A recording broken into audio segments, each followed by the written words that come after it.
मोदी जी को जय श्री राम। मोदी जी को जय श्री राम। स्वागत है जी, स्वागत है। स्वागत है जी, स्वागत है। स्वागत है जी, स्वागत है। एक बार भाजपा, एक बार भाजपा, एक बार भाजपा, बार बार भाजपा, बार बार भाजपा, बार बार भाजपा। मोदी जी को जय श्री राम। मोदी जी को जय श्री राम। स्वागत है जी, स्वागत है। स्वागत है जी, स्वागत है। स्वागत है जी, स्वागत है। भारत माता की, भारत माता की, भारत माता की, भारत माता की। मोदी जी को जय श्री राम। मोदी जी को जय श्री राम। मोदी जी को जय श्री राम। स्वागत है जी, स्वागत है। स्वागत है जी, स्वागत है। स्वागत है जी, स्वागत है। स्वागत है जी, स्वागत है। भारत माता की, भारत माता की। एक बार भाजपा, एक बार मोदी जी को जय श्री राम। स्वागत है जी, स्वागत है। स्वागत है जी, स्वागत है। स्वागत है जी, स्वागत है। स्वागत है जी, स्वागत है। भारत माता की। इंतजार की घड़ियां समाप्त हुई। हमें जिनका इंतजार था वो हमारे बीच में हैं। हमें उनको सुनने का गौरव प्राप्त होगा। मैं आदरणीय सुरेश कश्यप जी, जो कि भारतीय जनता पार्टी प्रदेश के सम्माननीय अध्यक्ष हैं, शिमला पार्लियामेंट कंस्टिट्यूंसी के माननीय सांसद हैं, आपसे निवेदन, आदरणीय मोदी जी को टोपी, बुशहरी टोपी और किन्नौर का मफलर देकर आप सम्मानित करें। आदरणीय सुरेश कश्यप जी।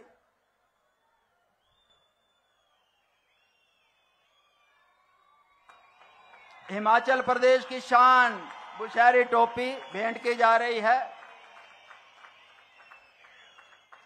और किन्नौर का प्रसिद्ध मफलर सुरेश कश्यप जी के द्वारा पुष्पगुच्छ के लिए बरसाने जी, पुष्पगुच्छ से आप स्वागत अभिनंदन करेंगे। और अब मेरा निवेदन श्री लक्ष्मी ठाकुर जी से, दुश्मनों का संहार करने के लिए भीम की गदा आप भेंट कर रहे हैं। आदरणीय सुरेश कश्यप जी, हमारे प्रदेश के माननीय अध्यक्ष, आपका आभार सर, आपका आभार। अब मान्यवर मंचासीन शिमला पार्लियामेंट कंस्टिट्यूंसी के 17 उम्मीदवार तथा एक मंडी पार्लियामेंट कंस्टिट्यूंसी रामपुर क्षेत्र से उम्मीदवार, इस तरह से 18 उम्मीदवार आज मंच के ऊपर आसीन हैं। इनका परिचय मैं करवा रहा हूं सर। डॉक्टर राजीव बिंदल जी, डॉक्टर राजीव बिंदल जी विधानसभा नाहन क्षेत्र से आप चुनाव लड़ रहे हैं। लगातार 6ठी बार आप चुनाव लड़ रहे हैं भारतीय जनता पार्टी का।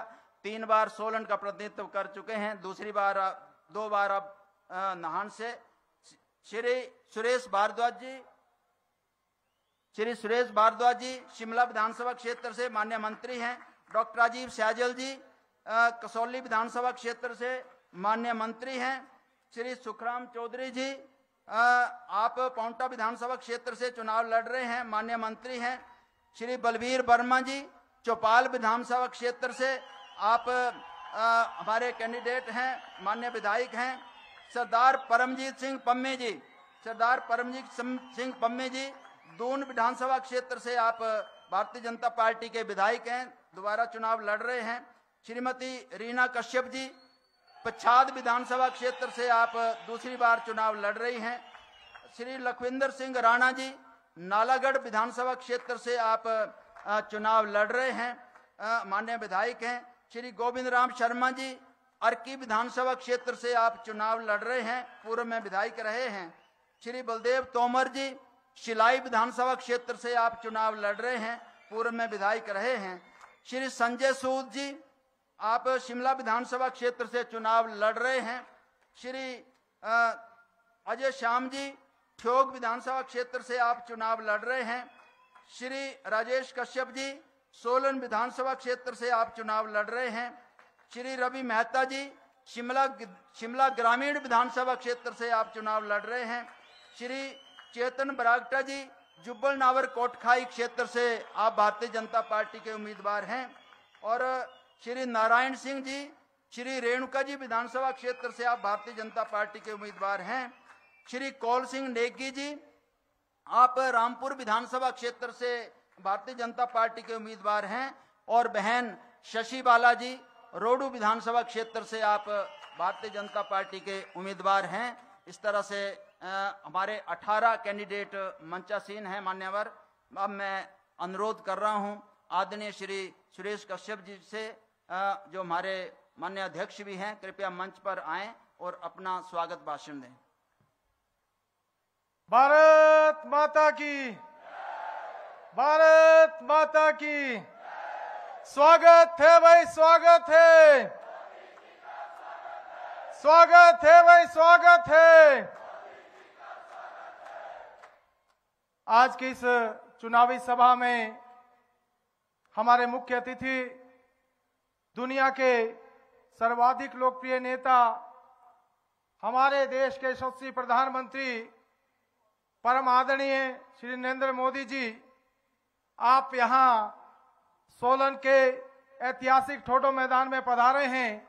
मैं अपनी ओर से तथा अपने समस्त संसदीय क्षेत्र की जनता की ओर से आपका हार्दिक अभिनंदन करता हूं, हार्दिक स्वागत करता हूं। माननीय मोदी जी, आप हिमाचल को अपना घर मानते हैं और 5 वर्षों के दौरान आप 1 दर्जन से ज्यादा बार हिमाचल पधारे हैं। मैं दिल की गहराइयों से आपका आभार प्रकट करता हूं। और जिस प्रकार से आपने इन 5 वर्षों में हिमाचल प्रदेश को अनेक सौगातें दी, उसके लिए प्रदेश की जनता आपकी आभारी है, आपकी ऋणी है। हिमाचल जैसे छोटे राज्य को एम्स जैसा संस्थान आपने दिया और केवल मात्र 3 वर्ष की अवधि में उसका शिलान्यास से लेकर लोकार्पण किया। और मैं जब बता सकता हूं कि all India institute of medical sciences जब इसकी बात होती थी तो लोग दिल्ली की बात करते थे। आज आपने हिमाचल जैसे छोटे राज्य को इतनी बड़ी सौगात दी है। प्रदेश की जनता आपकी इसके लिए आभारी है।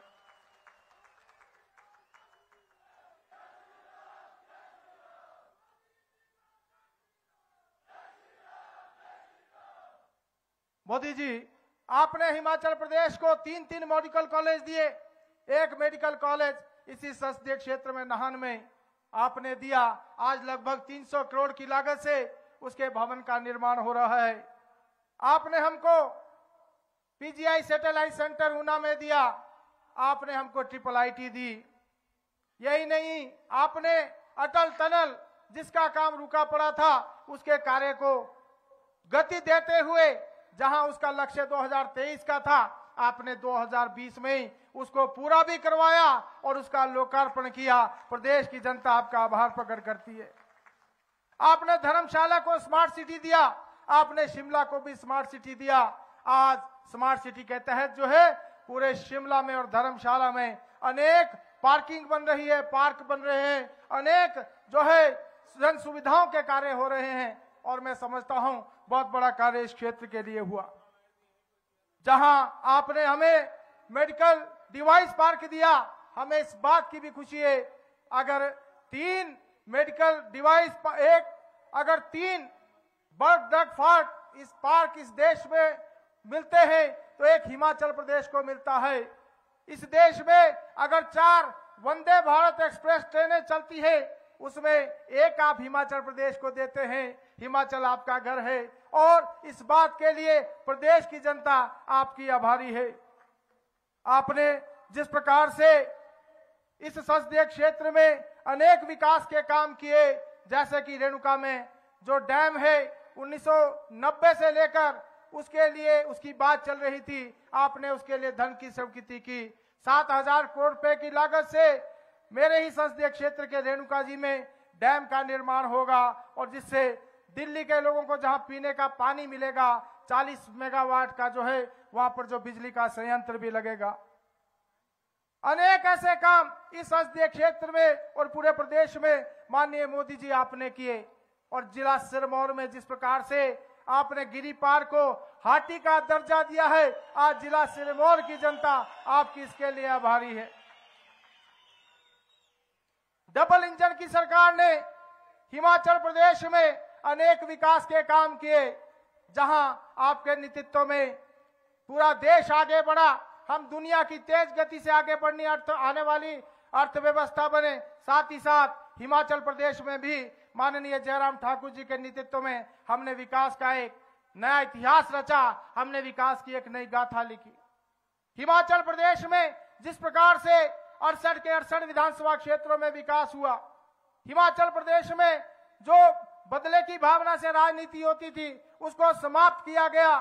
टोपी की राजनीति, हरी और लाल टोपी की राजनीति होती थी, उसको भी उन्होंने समाप्त किया और एक समान विकास हिमाचल प्रदेश में माननीय जयराम ठाकुर जी ने किया। कोविड के समय में जिस प्रकार से आपका आशीर्वाद हिमाचल प्रदेश को मिला, हिमाचल प्रदेश प्रथम डोज में भी और द्वितीय डोज में भी देश भर में अमल आया। कुल मिलाकर डबल इंजन की सरकार ने हिमाचल प्रदेश को आगे ले जाने का काम किया और आपके नेतृत्व में जिस प्रकार से हमारा देश आगे बढ़ा, माननीय जयराम ठाकुर के नेतृत्व में हिमाचल प्रदेश में आगे बढ़ा है। और अब समय आ गया है जब हम चुनाव में हैं और जिस प्रकार से हिमाचल प्रदेश का विकास मोदी और जयराम की सरकार ने किया, आज आम जनमानस भारतीय जनता पार्टी के साथ खड़ा है। माननीय प्रधानमंत्री जी, माननीय मोदी जी, मैं आपको विश्वास दिलाना चाहता हूं, मैं आपको पूर्ण रूप से ये बात कहना चाहूंगा कि आज प्रदेश की जनता भारतीय जनता पार्टी के साथ खड़ी है। आज हमारी जनता, आम जनमानस जो है हिमाचल प्रदेश में भी रिवाज बदले, इस बार फिर से भाजपा की सरकार बने, उसके लिए जो है निरंतर प्रयास कर रहे हैं। और मैं आप अपने सभी पार्टी के कार्यकर्ताओं से निवेदन भी करना चाहूंगा, जिस प्रकार से हमारी दोनों सरकारों ने काम किया है, अब समय आ गया है कि हम भारतीय जनता पार्टी की सरकार को फिर से लेकर आए। इतनी बात करते हुए माननीय मोदी जी का आशीर्वाद हमको मिलने जा रहा है। मैं बहुत लंबी बात नहीं करना चाहूंगा। मैं फिर से अपनी ओर से तथा आप सबकी ओर से माननीय मोदी जी का यहाँ सोलन के ठोडो मैदान में पधारने के लिए और हम सबको इनका आशीर्वाद मिलेगा, उसके लिए इनका धन्यवाद करता हूं। इनका आभार प्रकट करते हुए अपनी वाणी को यही विराम देता हूं। बहुत बहुत धन्यवाद। जय हिंद, जय हिमाचल। आपका आभार सर। मंचासीन एक परिचय मान्यवर। मोदी जी को जय श्री राम करा दीजिए, परिचय करवा दीजिए। मंचासीन बहन रश्मिंदर सूद जी, जो कि महिला मोर्चा की माननीय अध्यक्षा हैं, आपका परिचय छूटा था जी। धन्यवाद आदरणीय मोदी जी।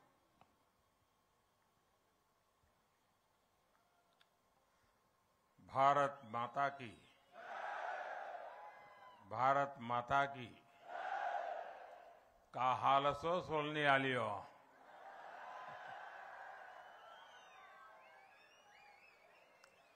सोलन, शिमला और सिरमौर से आए आप सभी साथियों, अपने घर पर टीवी और मोबाइल फोन पर नमो ऐप पर जो इस कार्यक्रम से जुड़े हैं, मुझे देख रहे हैं, सुन रहे हैं, सबको मेरा प्रणाम। इतनी बड़ी संख्या में आपका हमें आशीर्वाद देने के लिए आना, विरोधियों की नींद आज खत्म हो गई।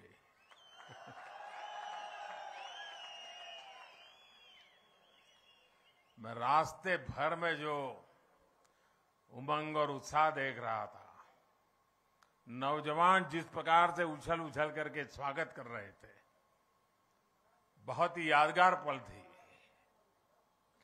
और मैं देख रहा हूं शायद 10 मंजिला सभा है।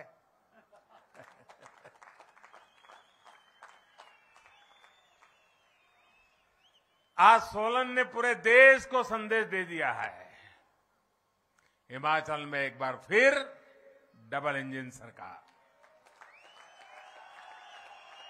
हिमाचल में एक बार फिर भाजपा सरकार। साथियों, माता शूलिनी देवी के आशीर्वाद से सोलन ने अपनी पहचान मशरूम सिटी और लाल टमाटर की वजह से रेड गोल्ड के नाम से भी बनाई है। और मुझे खुशी है कि जब मैं गुजरात का मुख्यमंत्री था तो मैंने हमारे मशरूम किंग ठाकुर बुद्धराम जी को गुजरात बुला करके उनका सम्मानित किया था।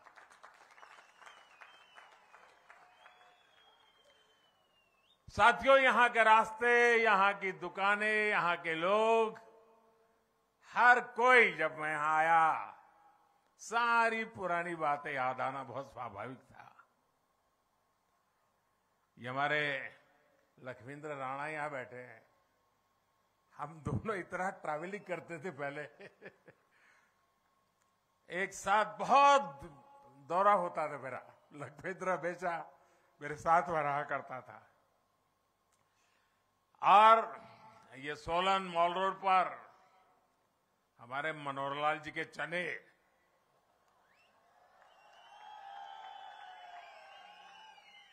शायद ही मैं कभी यहां से गया हूं और मनोहर लाल जी के चने न खाए हो। ये हमारे राजीव बिंदल बैठे हैं, हमारे सोफत जी, वीरेंद्र कश्यप जी, मनोहर लाल सूरी जी, वैद्य राम कुमार बिंदल जी, अनेक पुराने साथी, सबके साथ कंधे से कंधा मिला के काम करने का अवसर मिला। हमारे रामानंद ठाकुर जी, JL शर्मा जी, गोकुलचंद मेहता जी, बहन रितु सेठी, अभी मुझे हेलीपैड पे मिलना हो गया। सबके साथ इतना काम करने का आनंद आया, अवसर मिला। और मैं अक्सर यहां सोलन रेस्ट हाउस में रुकना होता था मेरा, और मुझे याद है वहां एक हमारे खड़क बहादुर और दूसरा शायद सुंदर, ये 2 चौकीदार हुआ करते थे। सोलन ने मुझे खूब खिलाया भी है और सोलन ने मुझे बहुत कुछ सिखाया भी है। और इसलिए मैं सोलन का डबल कर्जदार हूं, और इसलिए मुझे हिमाचल में डबल इंजन की सरकार आप सबसे आशीर्वाद से बनेगी, ये पूरा विश्वास है, आपके प्यार पर विश्वास है। साथियों, हिमाचल में बिताए लंबे समय की जो स्मृतियां, वो आज भी मुझे हिमाचल की तरफ खींचती है। और ऐसा बहुत कम मिलता है कि कोई ऐसा प्रधानमंत्री हो जो एक राज्य को इतनी बारीकी से जानता हो। ये मेरा सौभाग्य है कि मैं हिमाचल के हर गली मोहल्ले को जानता हूं। और इसलिए आपने भी देखा है कि मैं देश में रहूं या विदेश में, हिमाचल के साथ मेरा जो लगाव बना रहता है, न हिमाचल मुझे छोड़ता है न मैं हिमाचल छोड़ता हूं। आपको मालूम होगा, कुछ दिन पहले मैं इजराइल गया था, तो इजराइल में मैं हिमाचली टोपी पहन करके कार्यक्रम में गया तो लंबे अरसे तक चर्चा चली, कहां इजराइल और ये मोदी जी हिमाचल में की टोपी पहन करके इजराइल में घूम रहे हैं। अभी कुछ महीने पहले जब मेरी नेपाल के प्रधानमंत्री जी से मुलाकात हुई तो मैंने उन्हें कांगड़ा की राधा कृष्ण की पेंटिंग उपहार के तौर पर दी थी। अर्थात ऐसा ही नहीं है कि मैं ही हिमाचली वस्तुओं का उपहार सबको देता हूं, हिमाचल के लोग भी तो मुझे इतने सारे उपहार देते हैं। अब जैसे 2-3 सप्ताह पहले जब मैं केदारनाथ जी में था, दिवाली के एक दिन पहले, तो जो चोला डोरा मैंने पहना था, वो चोला डोरा मुझे हिमाचल की एक बहन ने भेंट किया था। और तब मैंने उनसे कहा था कि मैं किसी ठंडे कार्यक्रम में, ठंडी होगी जहां जाना होगा, मैं जरूर आपका एक जो गिफ्ट मुझे दिए मैं जरूर पहनूंगा। और मैंने पहना केदारनाथ में। देखिए, हिमाचल के लोगों का स्नेह अमूल्य है। इस ऋण को भी कभी मैं चुका नहीं सकता जी। मैं बार बार कोशिश करता रहूंगा, लेकिन हिमाचल का विकास करके, हिमाचल के लोगों का जीवन आसान बनाकर मैं अपना ये दायित्व निभाने के लिए हर पल तैयार हूं। साथियों, हिमाचल को आज जिसकी सबसे ज्यादा जरूरत है वो है राज्य को स्थायित्व देने वाली भाजपा सरकार। भारत ने 80 के दशक के बाद से 3 दशक तक 30 साल हमारे बर्बाद हो गए। आपने देखा होगा दिल्ली में अस्थिरता रही, सरकारें आती थी जाती थी, आती थी जाती थी, बार बार चुनाव होते थे, हजारों करोड़ रुपए का बर्बादी होती थी, न नीतियों में स्थिरता, सारा माहौल बिगड़ चुका था। इतना बड़ा देश, कई बार चुनाव हुए, देश का हजारों करोड़ रुपए का व्यय हो गया भाइयों। अगर यही स्थिति बनी रही, इस अस्थिरता के समय देश नीति के मामले में, निर्णयों के मामले में, विकास के मामले में पिछड़ गया और दुनिया भारत की तरफ से उदासीन हो गई। फिर देश के लोगों ने तय किया कि जब तक दिल्ली में स्थिर सरकार नहीं आती है, मजबूत सरकार नहीं आती है, भारत का भाग्य नहीं बदलेगा।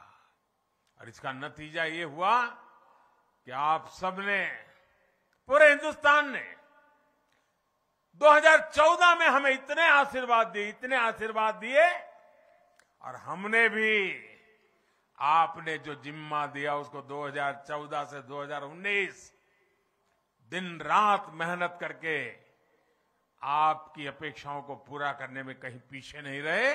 और उसका परिणाम यह हुआ कि 2019 में दोबारा आपने आशीर्वाद दिया। साथियों, हमारे देश में जो छोटे छोटे राज्य हैं, वहां भी अस्थिर सरकारों का लंबा दौर रहा है। छोटे राज्यों ने इसका बहुत नुकसान उठाया है। लेकिन बीते वर्षों में हमारे पड़ोस में उत्तराखंड हो, गोवा हो, मणिपुर हो, अनेक ऐसे छोटे राज्य, उन्होंने अब स्थिर सरकार की तरफ अपना मुंह मोड़ लिया है और पूरी तरह सरकार को दोबारा लाना। और भाजपा सरकारें आज छोटे राज्यों में दोबारा जीत करके आ रही है। इतना ही नहीं, उत्तर प्रदेश में भी यही परंपरा हो गई थी, वहां के लोगों ने रिवाज बदल दिया, उत्तर प्रदेश में भी योगी जी की दोबारा सरकार ला दी। स्थिर सरकार में विकास भी तेज होता है और जनता के प्रति, अपनी जवाबदेही के प्रति भी सरकार गंभीर रहती है। जहां हर 5 साल में सरकार बदलने का ट्रेंड रहता है, वहां सरकारों में भी यही रहता है कि भाई क्या करना है, काम करो, कोई करने की जरूरत नहीं है। 5 साल के बाद तो ये हिमाचल वाले बदल देते हैं। इसके कारण वो भी चुनने के बाद उनको मालूम है फिर से जीतना नहीं है, तो वो कुछ करते भी नहीं है। इसलिए भी स्थिर सरकार के प्रयोग करने की बहुत आवश्यकता है भाइयों। तो मुझे खुशी है कि हिमाचल में जयराम जी की सरकार ने जो विश्वास हासिल किया है, उनकी पूरी टीम ने 5 साल के लिए जो काम किया है, उसी का नतीजा है कि मेरी आज ये दूसरी सभा है।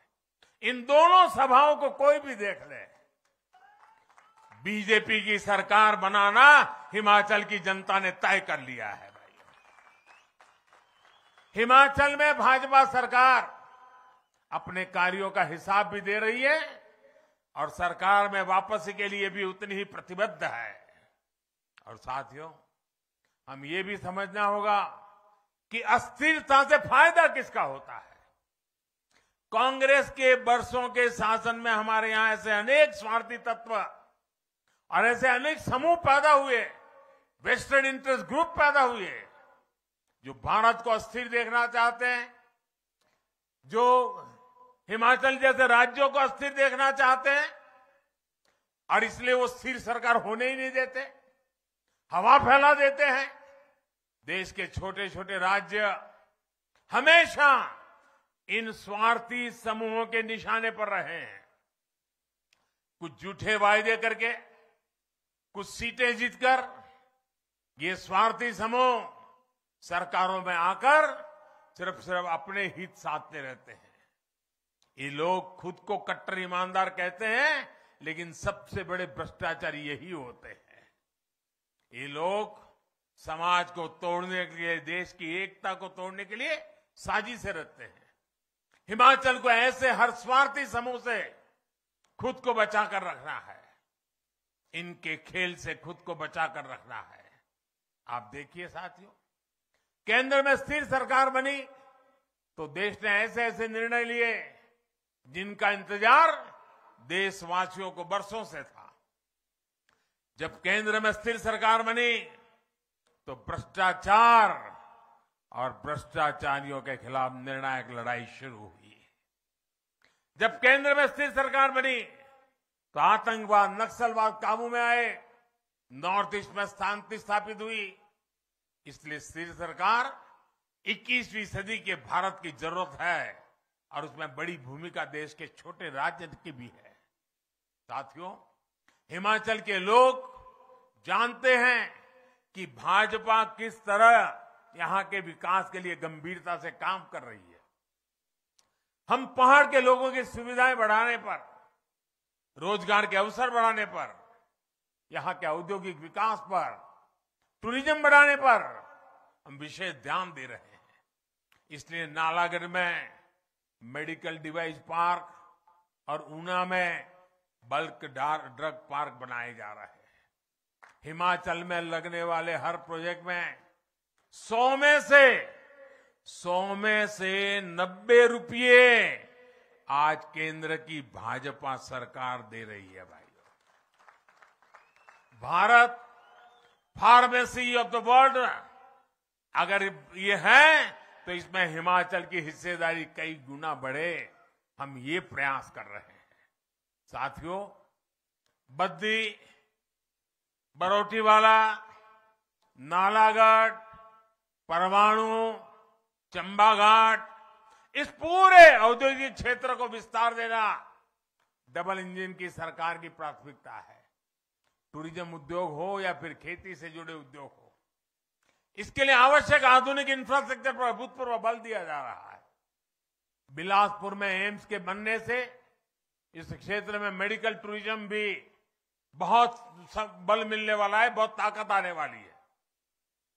परवाणु, सोलन, कैथलीघाट, शिमला, इस बाईपास से यहां के पर्यटकों को सुविधा होने वाली है। पिंजौर, बद्दी, नालागढ़ 4 लेन का काम जब पूरा हो जाएगा तो औद्योगिक क्षेत्र को बेहतर कनेक्टिविटी मिलेगी। साथियों, सोलन से लेकर शिमला तक ये पूरा क्षेत्र वैसे भी शिक्षा और स्वास्थ्य के एक बड़े हब के रूप में विकसित हो रहा है। डबल इंजन सरकार इसी ताकत को बढ़ावा देगी ताकि हिमाचल आत्मनिर्भर बने, हिमाचल विकसित बने। भाइयों और बहनों, सोलन हो, शिमला हो, सिरमौर हो, ये फल और सब्जी की टोकरी कहे जाते हैं। यहां अधिकांश छोटे किसान हैं, छोटे बागवान हैं। कांग्रेस के लोग किसानों और बागवानों को लेकर बड़ी बड़ी बातें करते रहते हैं, लेकिन कांग्रेस का इतिहास हमेशा नागरिकों को धोखा देना, युवाओं को धोखा देना, बहन बेटियों को धोखा देना, वैसे ही किसानों को भी धोखा देना। कांग्रेस ने कभी देश के छोटे किसानों की परवाह नहीं की। जिस कर्ज माफी का कांग्रेस ने ढिंढोरा पीटा, उसमें भी कांग्रेस ने खेल कर दिया। उसका लाभ छोटे छोटे किसानों को बिल्कुल हुआ नहीं, नाम मात्र का भी नहीं हुआ। जबकि भाजपा सरकार छोटे किसानों की हर जरूरत को ध्यान में रखते हुए काम कर रही है। पीएम किसान सम्मान निधि के माध्यम से हिमाचल के किसानों के बैंक खातों में सीधे 2000 करोड़ रुपए ट्रांसफर किए। 2000 करोड़ रुपए इस छोटे से राज्य के अंदर, और इसका लाभ हिमाचल के 9 लाख से ज्यादा छोटे किसानों को हुआ है। 9 लाख किसानों के जेब में 2000 करोड़ रुपया पहुंचना यानी उनके जीवन में एक बहुत बड़ा बदलाव की ताकत लेके आता है। साथियों, हम हिमाचल के फल सब्जी सेक्टर में सहकारिता को बढ़ावा देने पर भी फोकस कर रहे हैं। किसान उत्पादक है, वही भंडारण का, कोल्ड स्टोरेज का मालिक भी हो और फूड प्रोसेसिंग कारखानों में हिस्सेदार भी हो, इस पर हम बल दे रहे हैं। एफपीओ यानी किसान उत्पादक संघों का निर्माण इसी उद्देश्य से किया जा रहा है। सैकड़ों छोटे छोटे किसान, बागवान मिलकर बड़ी ताकत बने, इसके लिए नाबार्ड से करोड़ों रुपए दिए जा रहे हैं। दिसंबर 8 के बाद जब फिर डबल इंजन सरकार काम संभालेगी, उसके बाद इस काम को और ज्यादा गति दी जाएगी और तेज किया जाएगा। यहां के सेब, यहां की सब्जियां, यहां का दूध किसान रेल से बहुत कम भाड़े में देश के बड़े बड़े बाजारों तक पहुंचे, इसके लिए भी काम चल रहा है। साथियों, हम कैसे किसानों का, बागवानों के हित की चिंता करते हैं, इसका एक और उदाहरण आपको देना चाहता हूं। दुनिया में पहले कोरोना के कारण और फिर लड़ाई के कारण खाद के दाम, फर्टिलाइजर के दाम कई गुना बढ़ गए, लेकिन डबल इंजन सरकार ने किसान पर बोझ नहीं पड़ने दिया। आपको जरा सुनना चाहिए और इन चीजों को याद रखना चाहिए भाइयों। शायद आप तक ये बात पहुंची नहीं होगी। आज यूरिया की एक बोरी हमें बाहर से लाना पड़ता है, विदेशों से हमारे किसानों के लिए लाना पड़ता है। एक बोरी हम 2000 रुपये में लाते हैं, लेकिन हमारे किसानों को कितने में देते हैं? 2000 की यूरिया की बोरी मेरे किसानों को 270 रुपये से भी कम रुपयों में दी जाती है। 2000 से लाना और 270 से भी कम में देना, ताकि मेरे किसान के सर पर बोझ न पड़े। और करीब करीब 1700-1800 रुपया ये बोझ सरकार खुद उठा रही है। कुछ लोग 100 रुपये की भी अगर छूट देंगे ना, तो 1000 रुपये का विज्ञापन छपवा देते हैं। ऐसे लोगों से भी हिमाचल के लोगों को सतर्क रहना है। साथियों, आपसे बात करते हुए मुझे एक बात और याद आ रही है। पिछली बार जब मैं शिमला आया था, तो पहाड़ की एक बिटिया ने मुझे एक तस्वीर भेंट की थी। वो तस्वीर मेरी मां की थी। जब मैंने उस तस्वीर को देखा, तो अपनी मां के साथ ही हिमाचल के गांव कस्बों की हजारों माताओं बहनों का स्मरण हो आया। यहां कितनी माताओं बहनों के हाथ की बनी रोटी मैंने खाई है। अनेक परिवारों में मेरा भोजन हुआ है, और मैं इसे अपना सौभाग्य समझता हूं कि यहाँ की माताओं बहनों के लिए कुछ कर पा रहा हूं, उनकी सेवा कर पा रहा हूं। महामारी के इस समय में गरीब परिवारों की बहनों को अपने बच्चों की भूख की चिंता ना करनी पड़े, इसके लिए हमारी सरकार मुफ्त राशन दे रही है। मेरी किसी गरीब मां को ऐसे दिन नहीं देखने पड़े कि घर में चूल्हा न जला हो। मेरी गरीब मां को कभी ये देखना न पड़े कि आज बच्चों को पानी पिला करके सुलाना पड़ा। ये नौबत न आए। आज इतना समय हो गया कोरोना काल का, 80 करोड़ लोगों को मुफ्त में खाना देता। और जब दुनिया के लोग ये सुनते हैं ना, तो उनका अचरज होता है, कितना बड़ा काम हो रहा है। लेकिन माताएं बहनें, अगर दिल्ली में तुम्हारा बेटा बैठा हो और तुम्हारे घर में चूल्हा न जले, ये कैसे हो सकता है? हिमाचल में 17 लाख के आसपास परिवार गांव में रहते हैं। आजादी के 7 दशकों तक इनमें से आधों के पास नल से जल नहीं था, पानी घर में नहीं आता था। लेकिन डबल इंजन सरकार ने सिर्फ 3 वर्षों में ही हिमाचल में 9 लाख नए परिवारों को नल से जल की सुविधा से जोड़ा है। और जब नल से जल आता है ना, वो माता मोदी को आशीर्वाद दिए बिना रह नहीं सकती है। जयराम सरकार को आशीर्वाद दिए बिना रह नहीं सकती है।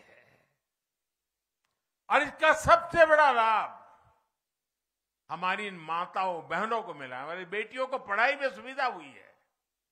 आयुष्मान भारत योजना से लाखों रुपए का मुफ्त इलाज पाने वालों में बड़ी संख्या में हमारी माताएं बहनें भी हैं।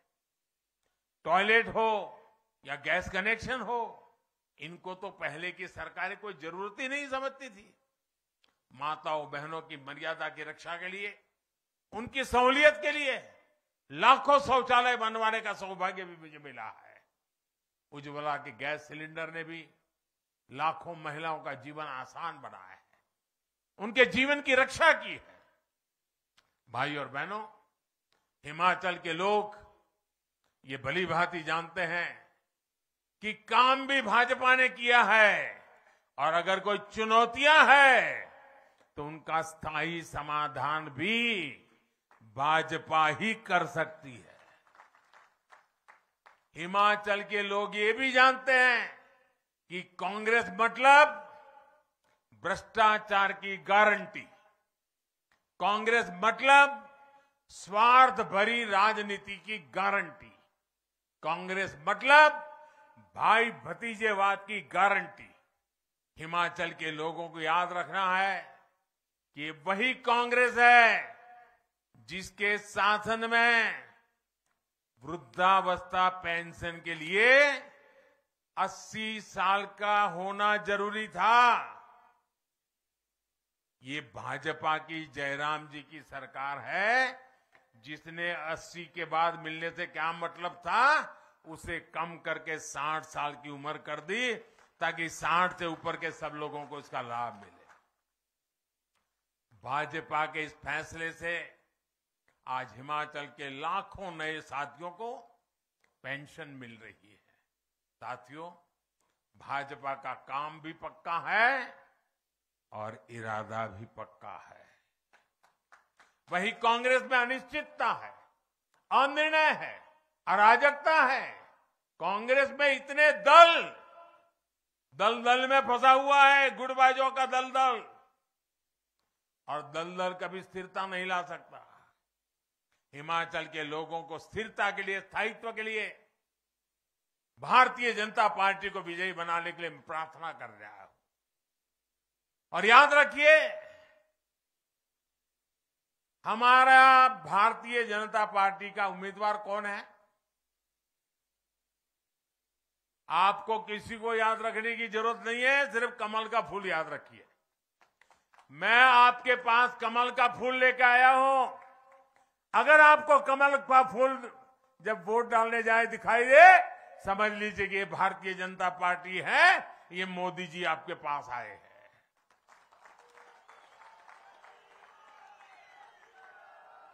आपका एक एक कमल के फूल पर जो वोट पड़ेगा वो सीधा मोदी के खाते में आशीर्वाद के रूप में आएगा।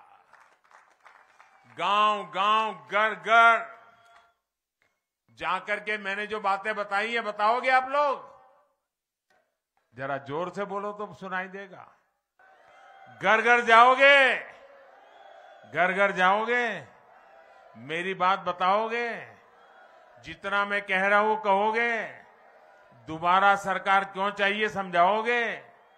हिमाचल जैसे राज्य को प्रगति करने के लिए स्थिरता की क्यों जरूरत है समझाओगे?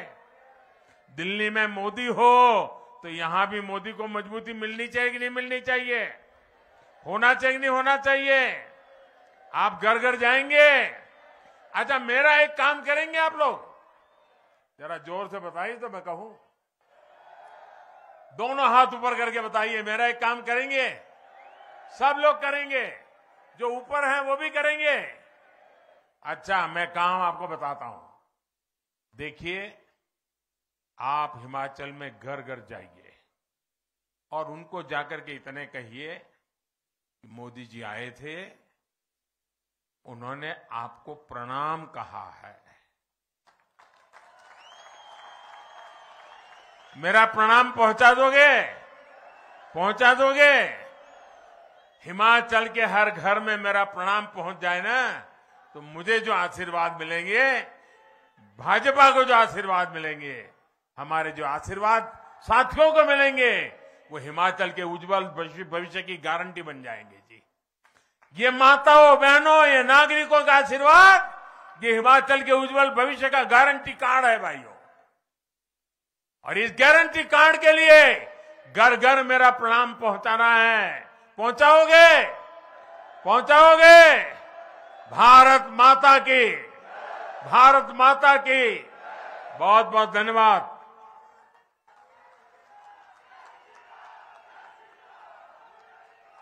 आपका बहुत बहुत आभार मान्यवर।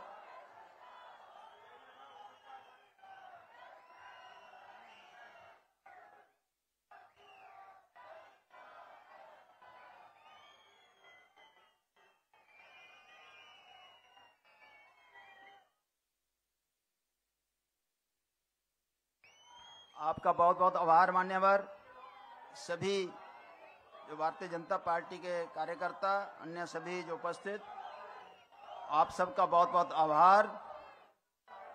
यहां से जाने के उपरांत जिस जिस व्यवस्था से हम लोग आए हैं उसी व्यवस्था से वापस जाएंगे और अपने वाहन जहां खड़ा किया है वहीं उस वाहन को जाकर लेंगे।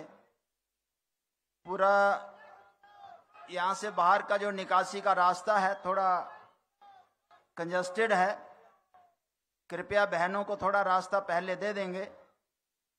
आराम से इस रास्ते से हम निकलेंगे।